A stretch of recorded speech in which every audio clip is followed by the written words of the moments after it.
This is my family's 1973 Alfa Romeo GTV 2000. This is one of the 5 Alfa Romeos that we currently have.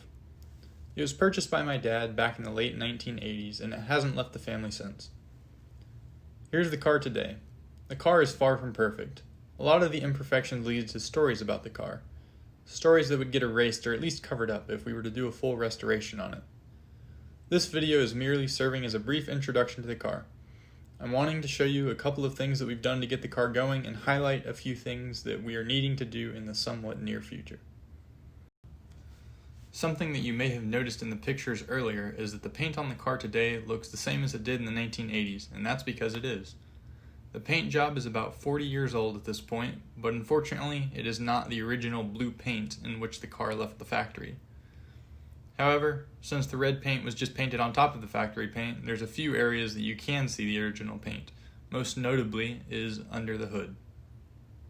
Anyways, let's get on with the biggest defect of the car. This crumpled up section of the fender happened a long time ago.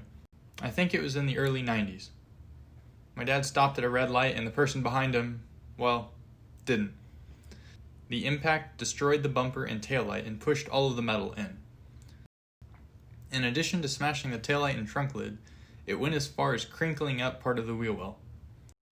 Maybe one day we will get around to fixing it, but for now it doesn't affect the drivability of the car, so whatever.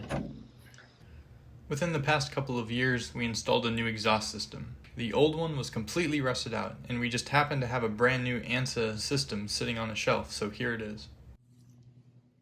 You crawl underneath the car, you see that the dust cap for the front suspension is missing. I noticed that whenever I was redoing the front suspension for the other car. I'm going to have to pull this whole car apart to be able to get that off. It definitely needs to be replaced because that is not centered anymore. That's a project for another day.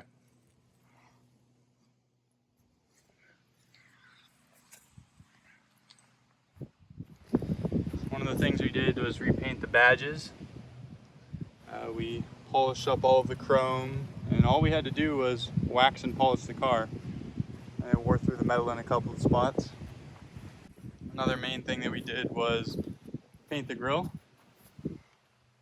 So as you can see, we painted the grille black, but we left this portion of it chrome so that that prominent Alfa Romeo grille could still be seen.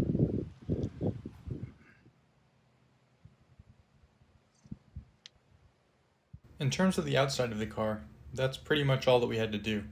Oh, I guess we had to paint the center caps of the Chromadora wheels. That's about it. The interior, however, is a different story. We had all of this interior out of the car at one point, so we re-dyed the carpet black. Did not have to reupholster the seats though. The bottom of the door panels used to be rotting away, so we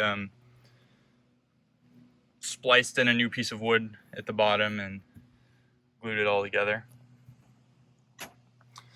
Has a radio in it, so while we had the interior out, we ran the speaker wires underneath this sill plate here. And it has 2 6x9 speakers on the rear shelf, and then on each of the side panels it has a 4x10. Another notable thing this car has is AC. This is actually a factory AC unit for GTV 2000s. We pulled it out of the 1974 GTV that we had. Works really nice in the summer, especially here in Texas. This radio is really nice because it has Bluetooth, auxiliary inputs, USB inputs, and even amplifier outputs if the 25 watts per channel isn't enough. At one point all the gauges were working, but right now the temperature gauge is not working because the wire broke off of the temperature sensor.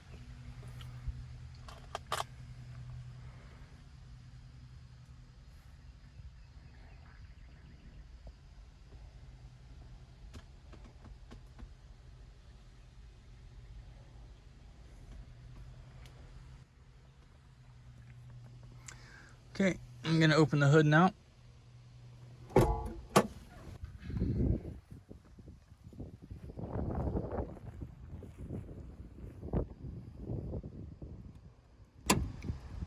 On the engine, there's a couple of things that we've done.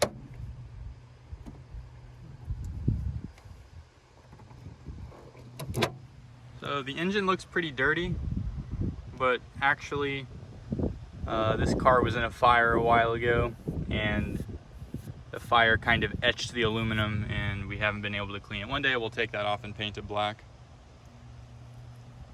We rebuilt the AC compressor. It has dual Weber DCOE carburetors on it. Rebuilt the clutch cylinder. I think we rebuilt the brake booster. I'm not sure why we didn't replace this hose while we had it apart.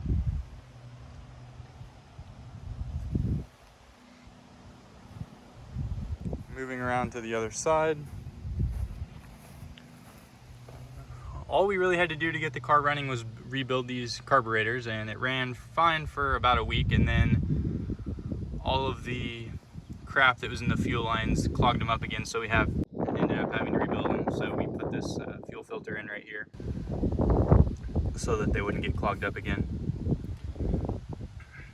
And this right here is a temperature sensor that the wire broke off of. Need to replace that.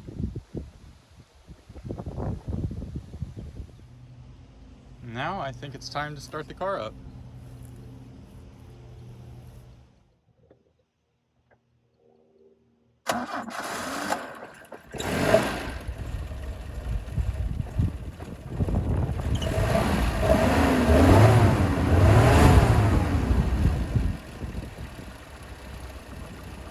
I don't know what you think, but I think it sounds so much better when you take off the air filter.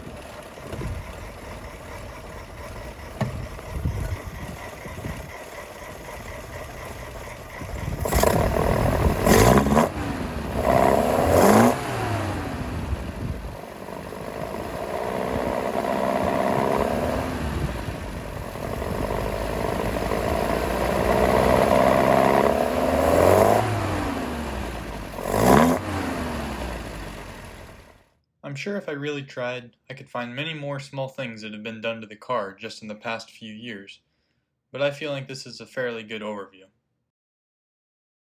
If you have made it this far into the video, thank you for watching. Consider subscribing if you want to keep up on some of the projects I'm working on. Hopefully the videos only get better from here. Feel free to leave a comment if you have any questions for me, and if there's enough interest, I will try and make a video about it.